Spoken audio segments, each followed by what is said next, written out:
The joint session will come to order. The chair appoints as members of the committee on the part of the House to escort the President of the United States into the chamber. The gentleman from Maryland, Mr. Hoyer.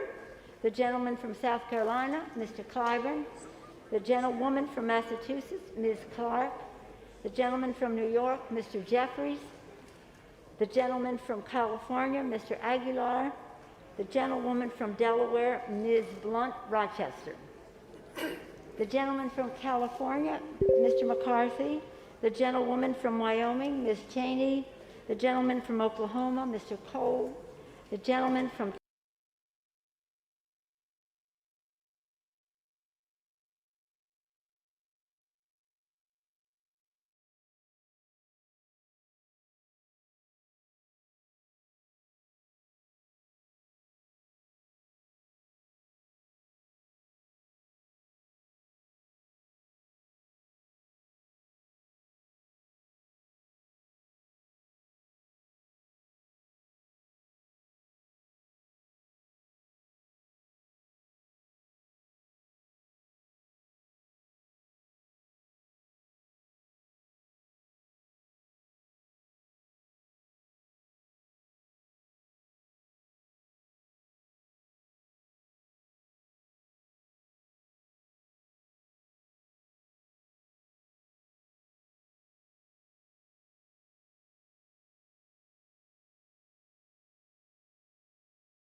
Okay.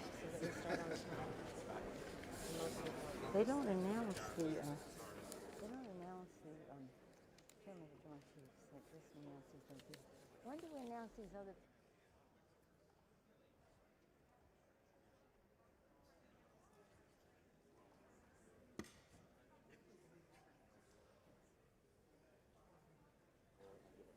Is there?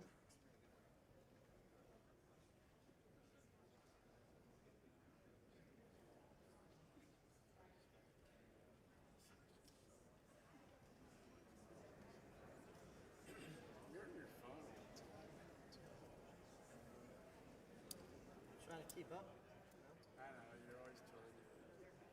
I think 10 minutes it starts. Yeah. Right? Just talking to McConnell. How's Linda doing? I had a good talk with McConnell. I said, I said, you know what? I said, your speech on certification was best. Yeah, but it's causing him a hell of a lot of grief. Well, but he's right. He's right, totally. It's 100%. And, no, I think it's more than it's certification. I need to be absolutely. Listen, I give you guys all the credit in the world because you were calling out people. I mean, I saw your texts. You're calling people out for bullshit. Oh yeah, they're on the swamp trade. Have you given birth to any surprise medical news? Best TV ad. You got to see his ad, man. It was the best ad. What is it? Yeah, who is this?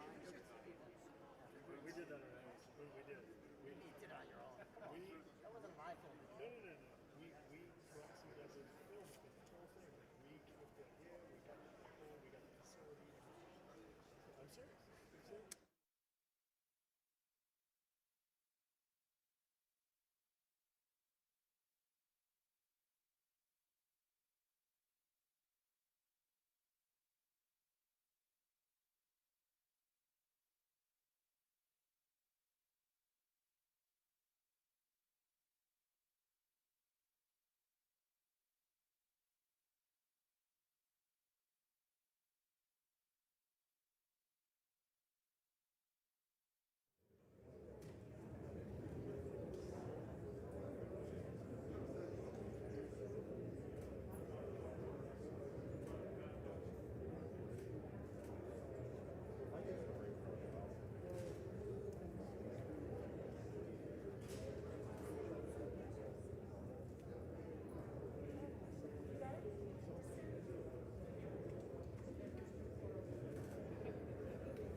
Madam Speaker, the Dean of the Diplomatic Corps.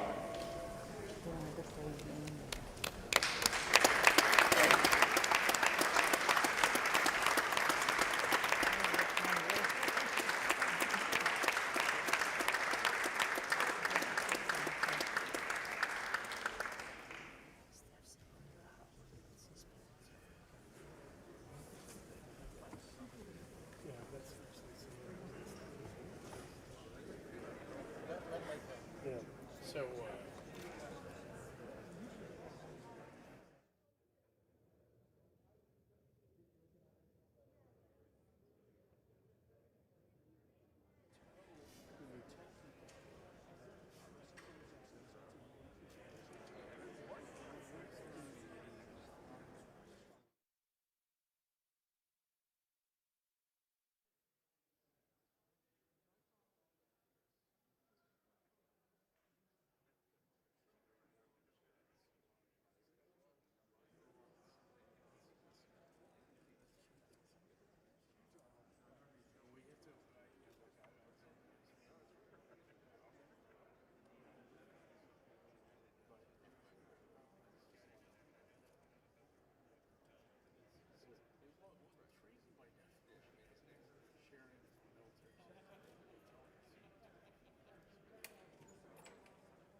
Madam Speaker, the Chief Justice of the Supreme Court.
Madam Speaker, representatives of the President's Cabinet.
Sorry to disappoint you this way.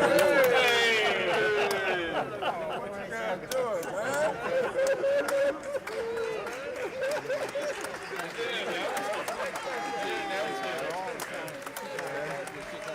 Thank you guys. Appreciate it.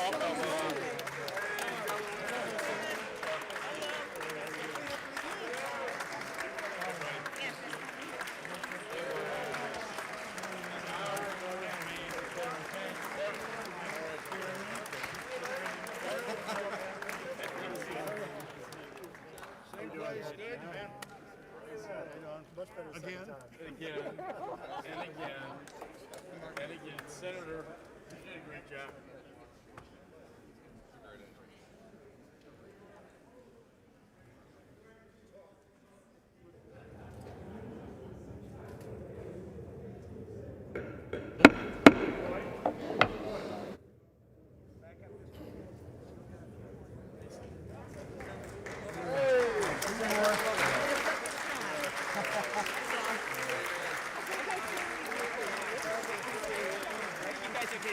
Yeah,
Madam Speaker, the President of the United States.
Members of Congress, I have the high privilege and distinct honor to present to you the President of the United States.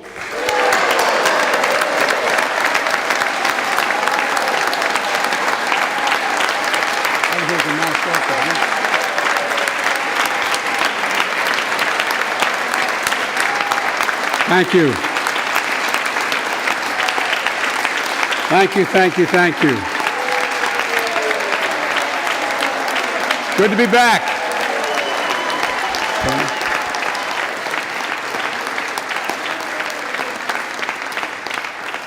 Mitch and Chuck will understand it's good to be almost home. Down the hall. Anyway, thank you all. Madam Speaker, Madam Vice President.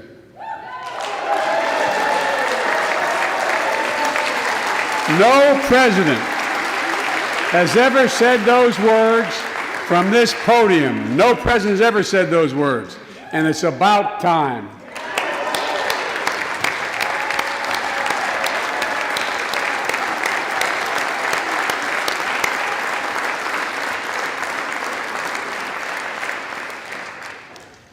First Lady, I'm her husband. Second Gentleman, Chief Justice, members of the United States Congress and the Cabinet, distinguished guests, my fellow Americans. While the setting tonight is familiar, this gathering is just a little bit different. A reminder of the extraordinary times we're in. Throughout our history, presidents have come to this chamber an opportunity about rebuilding the nation, revitalizing our democracy, and winning the future for America. I stand here tonight, one day shy of the 100th day of my administration. 100 days since I took the oath of office and lifted my hand off our family Bible and inherited a nation, we all did, that was in crisis. The worst pandemic in a century, the worst economic crisis since the Great Depression, the worst attack on our democracy since the Civil War. Now, after just 100 days, I can report to the nation, America is on the move again.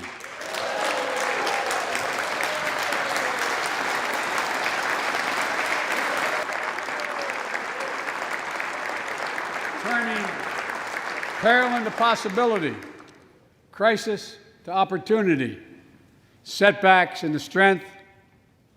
We all know life can knock us down, but in America, we never, ever, ever stay down.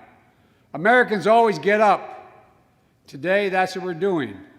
America's rising anew, choosing hope over fear, truth over lies, and light over darkness. After 100 days of rescue and renewal, America is ready for a takeoff, in my view. We're working again, dreaming again, discovering again, and leading the world again. We have shown each other and the world that there's no quit in America, none. 100 days ago, America's house was on fire. We had to act. And thanks to the extraordinary leadership of Speaker Pelosi, Majority Leader Schumer, and the overwhelming support of the American people, Democrats, Independents, and Republicans, we did act. Together we passed the American Rescue Plan, one of the most consequential rescue packages in American history. We're already seeing the results.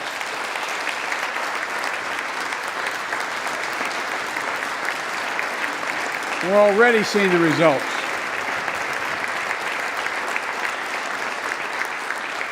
After I promised we'd get 100 million COVID-19 vaccine shots into people's arms in 100 days, we will have provided over 220 million COVID shots in those 100 days.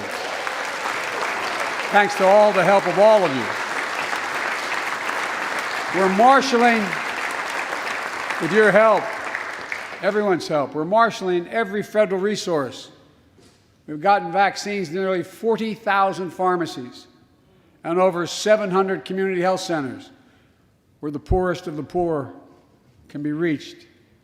We're setting up community vaccination sites, developing mobile units to get to hard-to-reach communities. Today, 90% of Americans now live within 5 miles of a vaccination site. Everyone over the age of 16, everyone is now eligible to get vaccinated right now, right away. Go get vaccinated, America. Go and get the vaccination. They're available. You're eligible now.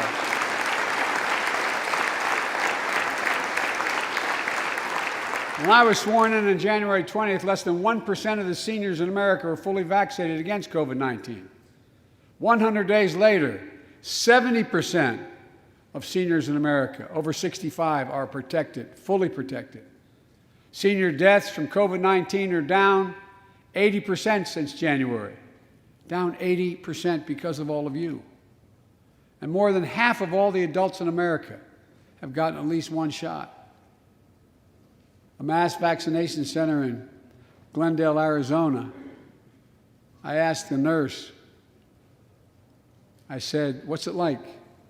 She looked at me and she said, "A dose of hope for an educator in Florida who has a child suffering from an autoimmune disease. Wrote to me, said she's worried that she was when she got vaccinated and just cried.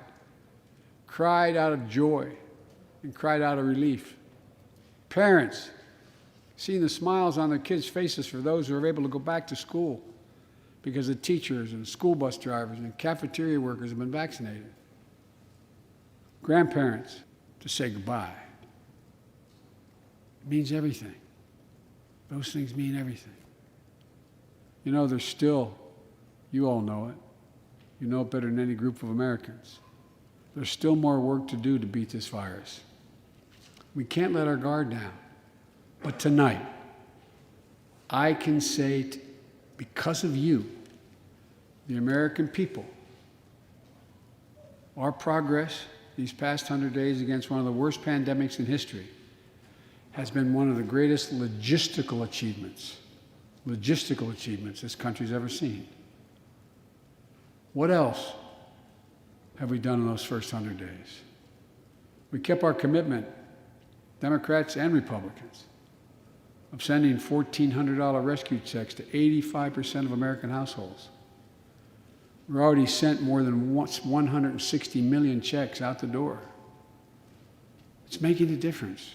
You all know it when you go home. For many people, it's making all the difference in the world. The single mom in Texas who wrote me, she said she couldn't work, but she said the relief check put food on the table and saved her and her son from eviction from their apartment. A grandmother in Virginia who told me she immediately took her granddaughter to the eye doctor, something she said she put off for months because she didn't have the money. One of the defining images, at least from my perspective in this crisis, has been cars lined up for miles. And not people just barely able to start those cars, nice cars, lined up for miles, waiting for a box of food to be put in their trunk. I don't know about you, but I didn't ever think I'd see that in America. And all of this is through no fault of their own. No fault of their own, these people are in this position. That's why the rescue plan is delivering food and nutrition assistance to millions of Americans facing hunger. And hunger is down sharply already. We're also providing rental assistance. You all know this, but the American people, I want to make sure they understand. Keeping people from being evicted from their homes. Providing loans to small businesses that reopen and keep their employees on the job. During these 100 days, an additional 800,000 Americans enrolled in the Affordable Care Act when I established a special sign-up period to do that. 800,000 in that period. We're making one of the largest one-time ever investments, ever, in improving health care for veterans. Critical investments to address the opioid crisis. And maybe most importantly, thanks to the American Rescue Plan, we're on track to cut child poverty in America in half this year.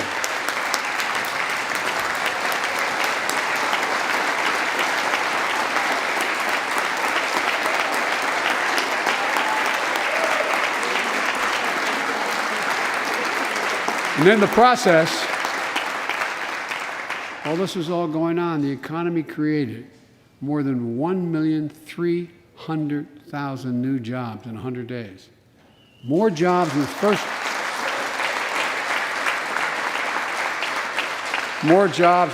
100 days than any president on record. The International Monetary Fund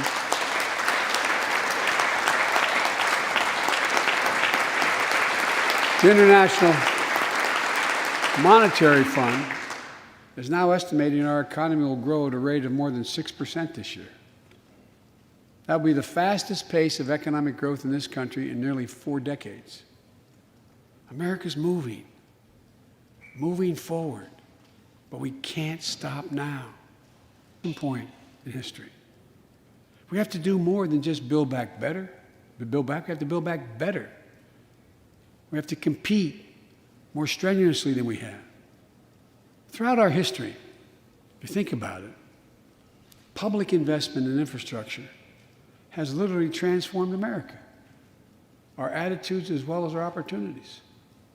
The Transcontinental Railroad, the interstate highways, united 2 oceans and brought a totally new age of progress to the United States of America. Universal public schools and college aid opened wide the doors of opportunity. Scientific breakthroughs took us to the moon. Now we're on Mars. Discovering vaccines gave us the internet, and so much more. These are investments we made together as one country, and investments that only the government was in a position to make. Time and again, they propel us into the future. That's why I proposed the American Jobs Plan, a once-in-a-generation investment in America itself. This is the largest jobs plan since World War II. It creates jobs to upgrade our transportation infrastructure, jobs modernizing our roads, bridges, highways, jobs building ports and airports, rail corridors, transit lines. It's clean water. And today, up to 10 million homes in America and more than 400,000 schools and child care centers have pipes with lead in them, including drinking water. A clear and present danger to our children's health. American Jobs Plan creates jobs replacing 100% of the nation's lead pipes and service lines so every American can drink clean water.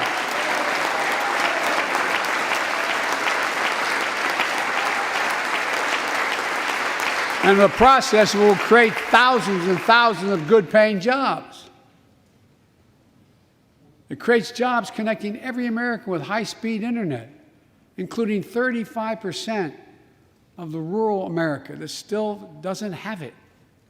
This is going to help our kids and our businesses succeed in the 21st century economy. And I'm asking the Vice President to lead this effort, if she would, because I know it will get done. Creates jobs building a modern power grid. Our grids are vulnerable to storms, hacks, catastrophic failures with tragic results, as we saw in Texas and elsewhere during the winter storms. The American Jobs Plan will create jobs that lay thousands of miles of transmission lines needed to build a resilient and fully clean grid. We can do that. Look, the American Jobs Plan will help millions of people get back to their jobs and back to their careers. 2 million women have dropped out of the workforce during this pandemic. 2 million. And too often because they couldn't get the care they needed to care for their child or care for an elderly parent who needs help. 800,000 families are on the Medicare waiting list right now to get home care for their aging parent or loved one with disability. If you think it's not important, check out in your own district, Democrat or Republican. Democrat or Republican voters. Their great concern, almost as much as their children, is taking care of an elderly loved one who can't be left alone. Medicaid contemplated it, but this plan is going to help those families and create jobs for our caregivers with better wages and better benefits, continuing a cycle of growth. For too long, we've failed to use the most important word when it comes to meeting the climate crisis: jobs. Jobs. Jobs.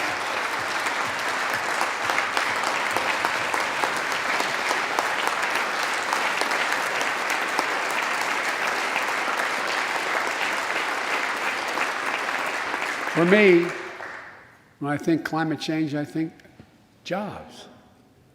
The American Jobs Plan will put engineers and construction workers to work building more energy-efficient buildings and homes. Electrical workers, IBEW members installing 500,000 charging stations along our highways so we can own the electric car market. Farmers planting cover crops so they can reduce the carbon dioxide in the air and get paid for doing it. Look, think about it. There is simply no reason why the blades for wind turbines can't be built in Pittsburgh instead of Beijing. No reason. None. No reason. So, folks, there's no reason why American workers can't lead the world in the production of electric vehicles and batteries. I mean, there is no reason. We have the capacity. We're the brightest, best trained people in the world. The American Jobs Plan is going to create millions of good-paying jobs, jobs Americans can raise a family on. As my dad would then say, with a little breathing room. And all the investments in the American Job Plan will be guided by one principle: buy American. Buy American. And I might note parenthetically, that does not violate any trade agreement. It's been the law since the 30s. Buy American. American tax dollars are going to be used to buy American products made in America to create American jobs. That's the way it's supposed to be, and it will be in this administration.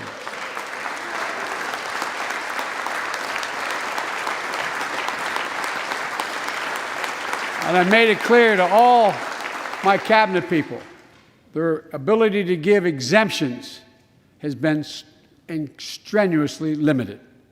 It will be American products. Now, I know some of you at home are wondering whether these jobs are for you.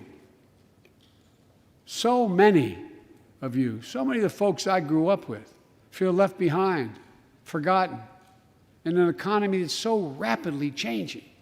It's frightening. I want to speak directly to you because you think about it. That's what people are most worried about. Can I fit in? Independent experts estimate the American Jobs Plan will add millions of jobs and trillions of dollars to economic growth in the years to come. It is an 8-year program. These are good-paying jobs that can't be outsourced. Nearly 90% of the infrastructure jobs created in the American Jobs Plan do not require a college degree. 75% don't require an associate's degree. The American Jobs Plan is a blue-collar blueprint to build America. That's what it is.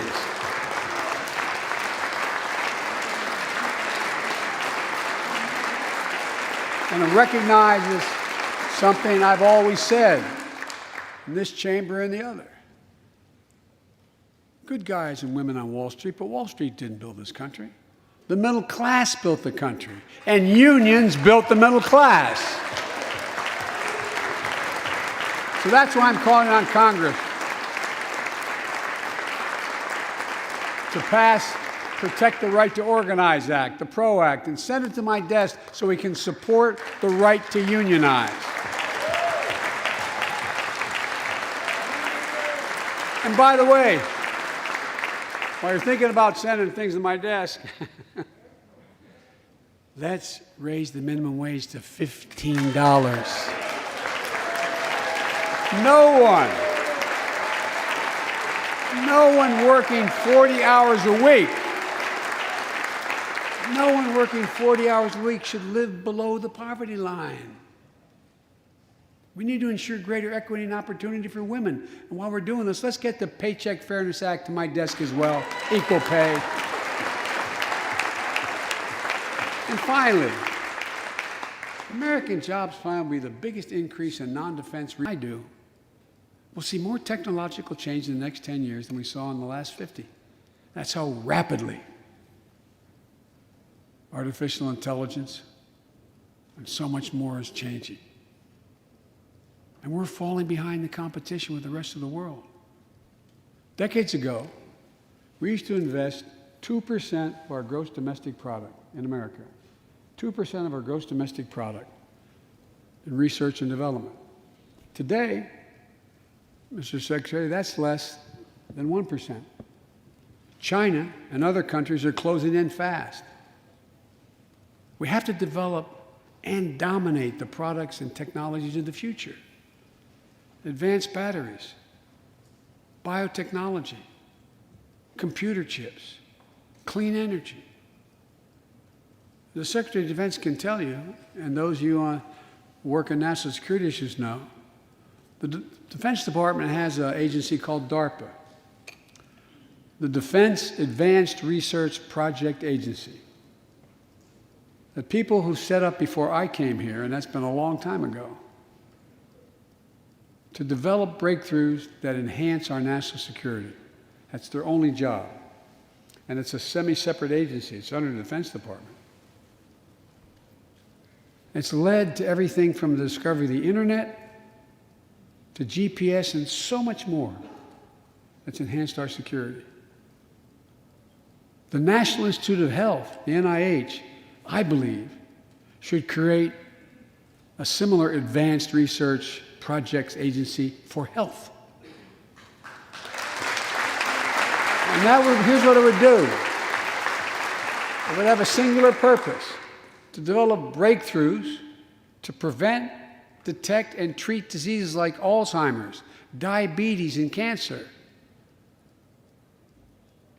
I'll still never forget when we passed the cancer proposal in the last year I was vice president. Almost $9 million going to NIH. And if you excuse the point of personal privilege, I'll never forget you standing, Mitch, and saying, name it after my deceased son. It meant a lot. But so many of us have deceased sons, daughters, and relatives. I know of nothing that is more bipartisan. So let's end cancer as we know it. It's within our power. It's within our power to do it.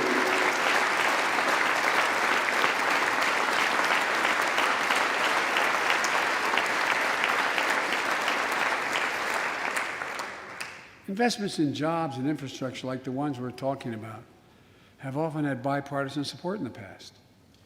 Vice President Harris and I met regularly in the Oval Office with Democrats and Republicans and discussed the jobs plan. And I applaud a group of Republican senators who just put forward their own proposal. So let's get to work. I wanted to lay out before the Congress my plan before we got into the deep discussions. I'd like to meet with those who have ideas that are different, they think are better. I welcome those ideas. But the rest of the world is not waiting for us. I just want to be clear. From my perspective, doing nothing is not an option.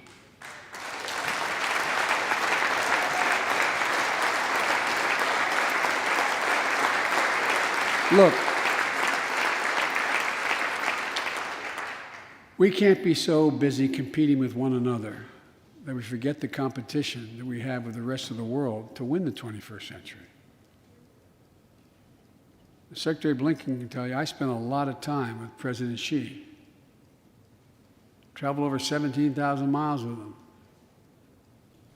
Spent, they tell me, over 24 hours in private discussions with him. When he called to congratulate him, we had a 2-hour discussion. He's deadly earnest